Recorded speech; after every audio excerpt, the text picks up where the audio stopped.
C'était quasiment un dieu. Le président Idio était, je crois, en Chine. Quand il est revenu à l'aéroport de Douala, Mbappé Lépé était à l'aéroport pour aller le rencontrer et lui dire qu'il y a un ministre que son ministre allait déstabiliser le football camerounais. Et le président Idio n'a rien dit. Quand il est remonté à Yaoundé, il a changé de ministre. Et il m'a dit, tu vois, ces gens, ils ont mis du désordre dans leur club. Loris mérite de descendre et ils veulent que j'aille demander que Loris ne descende pas. Je ne le ferai jamais. Il leur a dit, allez d'abord régler votre désordre et vous remonterez le jour où vous serez mieux organisé.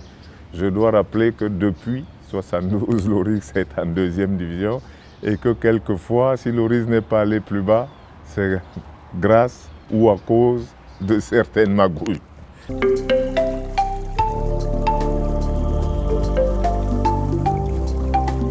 Moi, il m'a semblé naturel d'aimer, de respecter les femmes parce qu'on est d'une femme et ce qu'une femme est capable de faire pour faire vivre son enfant est tout simplement extraordinaire. Je me suis rendu compte d'abord par une expérience simple. Chez moi, quand Féfé n'est pas là, Madame Belle n'est pas là, je ne sais rien faire. Donc je sais que je n'habite pas chez moi, j'habite chez elle. Et déjà, ça a quelque chose de vraiment simple. Ça part de là, puis après, je constate donc qu'on leur doit beaucoup et que contrairement à ce que disent les féministes, comme ce que diraient les machos aussi, où les deux se rejoignent d'ailleurs, à penser que tenir une maison, quand on dit « oh, mais non, il ne faut pas nous reléguer à ça », reléguer comme si ça c'était derrière, comme si c'était au fond de la cour. Il n'y a personne qui puisse vivre dehors, qui soit un DG ou un grand sportif ou je ne sais pas quoi, sans partir d'un chez-soi.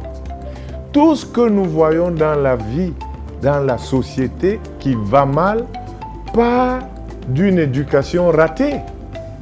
Parce qu'un type bien éduqué n'insulte pas les gens dans la rue, ne se bat pas dans la rue et ne manque pas de respect aux uns aux autres. Et donc, il ne faut pas que les hommes pensent qu'en étant le patron dans un bureau, ça suffit pour croire qu'on est tout.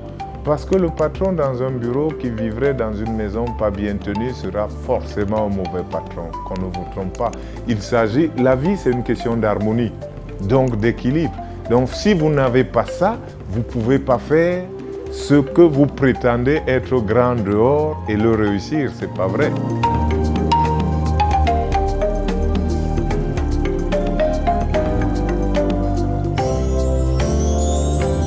Je suis chef traditionnel du village Mwandé en Sanaga-Maritime dans l'arrondissement de Ngambé et j'ai été intronisé Mbombok le 30 juin 2012. Les titres sont tellement importants chez nous que tout le monde fait comme si à chaque titre ou de chaque titre, on peut changer le monde entier.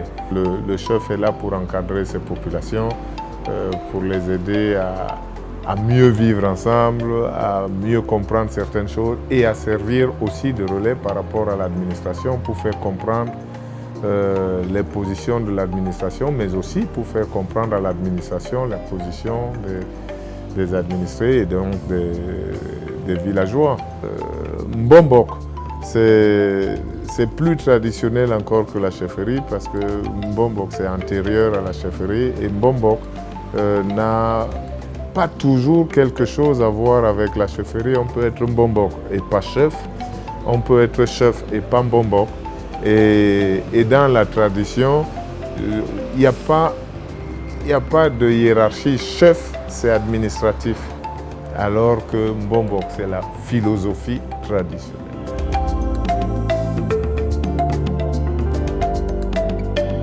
Il est difficile de balancer des conseils à tous les jeunes parce qu'ils se ressemblent mais ils ont des différences. Il est difficile de conseiller quelqu'un sans connaître quel est son problème particulier.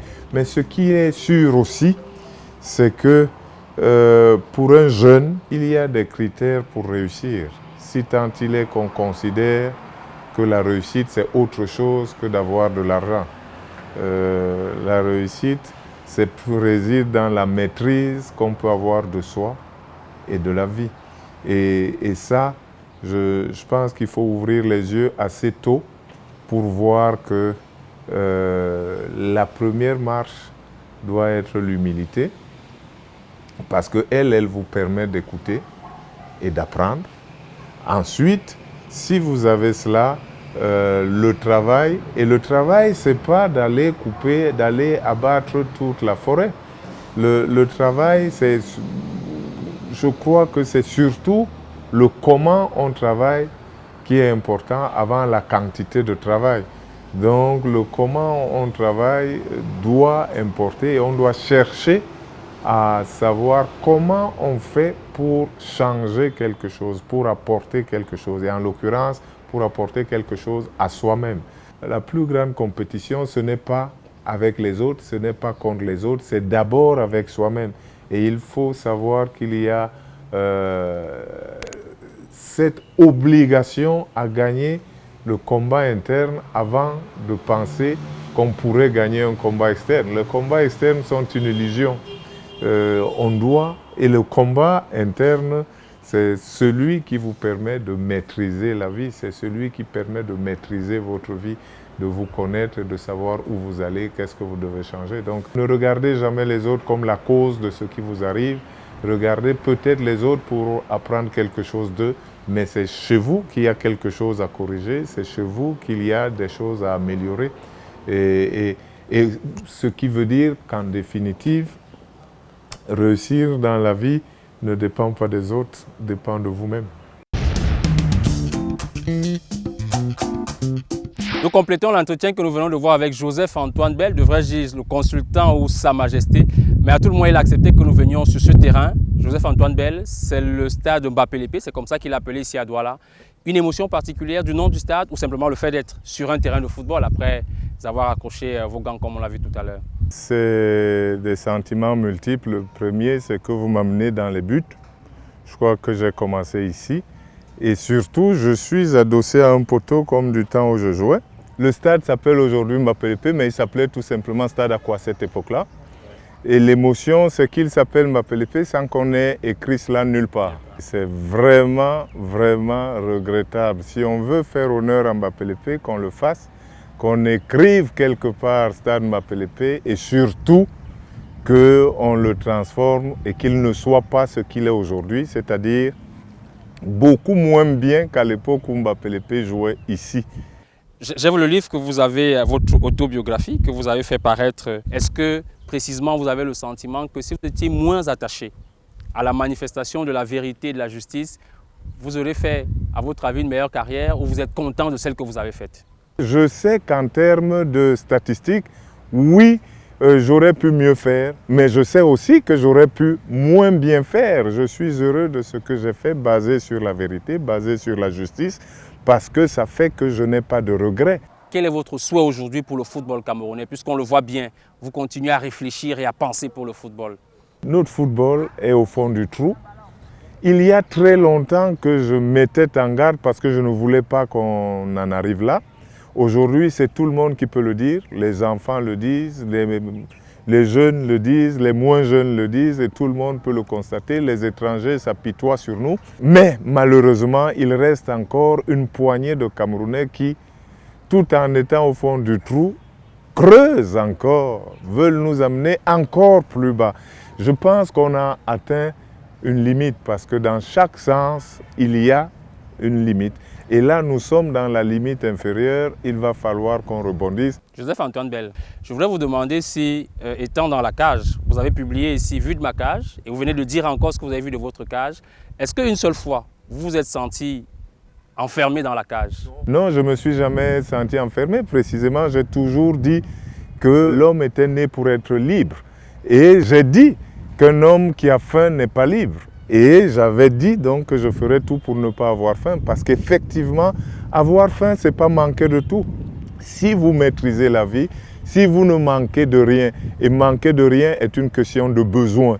Si vous n'avez pas d'énormes besoins inutiles, vous êtes sûr de ne jamais être l'esclave des autres et de ne jamais vous sentir obligé d'être l'esclave et donc vous êtes libre. Et la justice et la liberté ne se disent que quand on se sent libre. Joseph-Antoine Bell, ancien footballeur, ancien gardien de but, consultant pour nombreux médias, aujourd'hui chef traditionnel, mais également bombok. Et demain, Joseph-Antoine Bell, que fera-t-il? Personne ne sait ce qu'il fera demain. Ce qui pousse les gens à être si avides, c'est qu'ils veulent s'occuper du lendemain. C'est en essayant d'assurer, comme ils disent tous, le lendemain de leurs enfants, le lendemain de leurs petits-enfants et de leurs arrière-petits-enfants, qu'ils nous prennent tout ce qu'ils nous prennent. Or, si vous vous occupez bien d'aujourd'hui, demain s'occupera de lui-même. S'occuper bien d'aujourd'hui, c'est de faire aujourd'hui ce qu'il faut. Joseph-Antoine Bell, l'équipe de carrière vous dit merci. Nous vous souhaitons en tout cas beaucoup d'autres choses encore dans votre belle carrière parce que même étant à la retraite, vous êtes occupé et heureux de vous voir en forme dans ces buts que vous avez l'habitude de garder. Oui, effectivement, de me retrouver là, c'est comme si j'allais jouer tout à l'heure.